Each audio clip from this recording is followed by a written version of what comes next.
Mechanism of type 1 hyper sensitivity.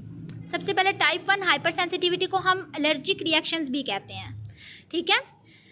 अब इसमें क्या होता है, इम्यूनोग्लोबुलिन ई इन्वॉल्व होती है। दो तरह का रिस्पांस होता है, प्राइमरी रिस्पांस और सेकेंडरी रिस्पांस। प्राइमरी रिस्पांस में क्या होता है कि फर्स्ट टाइम एलर्जन आया है बॉडी में, ठीक है, एलर्जन का फिक्स्ड एक्सपोजर है, तो इंडिविजुअल क्या प्रोड्यूस करेगा, इम्यूनोग्लोबुलिन ई प्रोड्यूस करेगा।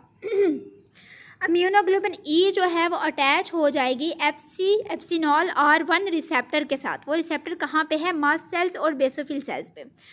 यहाँ तक फर्स्ट रिस्पांस जो है वो कंप्लीट हो गया। जब वही एलर्जन जो है वो दोबारा आएगा तो वो सेकेंडरी रिस्पांस है।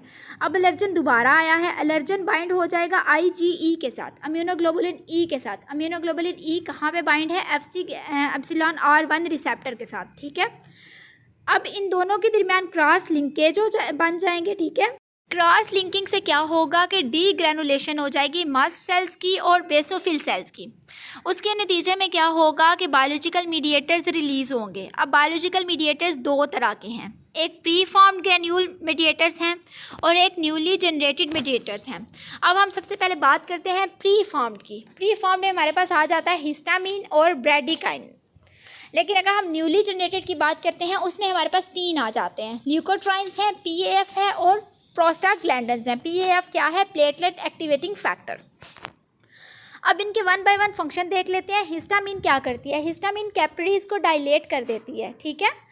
तो इससे क्या होता है, इससे सिस्टेमिक एनाफ्लेक्सिस हो जाता है, एनाफाइलेटिक रिएक्शन हो जाते हैं। उसमें एनाफाइलेटिक रिएक्शन कौन से होते हैं, ये लाइफ थ्रेटनिंग रिएक्शंस होते हैं। इनमें क्या होता है, एनाफाइलेटिक रिएक्शंस में क्या होता है कि इम्यून सिस्टम केमिकल्स रिलीज़ करता है, वो केमिकल सारी बॉडी में फैल जाते हैं और अगर कैपिलरीज ज़्यादा डायलेट होंगी तो जो केमिकल्स हैं वो ज़्यादा तेज़ी से फैलेंगे और इससे सिस्टेमिक एनाफाइलेक्टिक रिएक्शन जो है वो स्टार्ट हो जाएंगे।